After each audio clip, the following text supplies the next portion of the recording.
Уште за утре ЕСМ има газ за скопските топлани, иако државните електрани во вчерашниот куз допис потенцираа дека газ и средства има на располагање и нема да има никакви проблеми со грејењето, од компанијата не информираат за нова склучена набавка.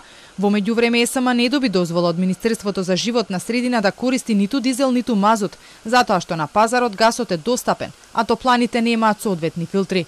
Источниот и западен инсталации имаат А интегрирана дозвола. Тоа значи дека е прифатен од Министерството за животна средина. И тие сега имаат дозвола да грејат со газ. Но мислам дека го збориме за здравје на граѓаните, да. И има газ. Тоа јас што слушам, има. Откако почна грејната сезона, газ се купува за краток период, односно за околу 2 недели. Надлежните уверуваат дека ваквиот начин на набавка во моментов е подобар. Жителите пак на Скопје Север веќе неколку дена се без грејење. Топланата нема доволно финанси за набавка на газ, а град Скопје не дозволи да се користи мазут. Во меѓувреме, државните електрани бараа да набават и струја за првите 4 дена од декември.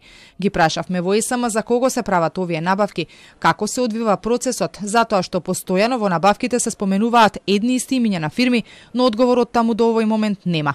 Цената пак на бирзите повторно во скок. 1 мегават чини од 370 до 470 евра.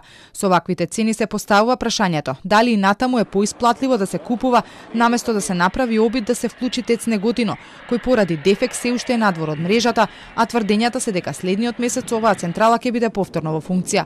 Од владата веќе подолго време тврда дека цената на струјата од оваа централа е повисока од брзанската.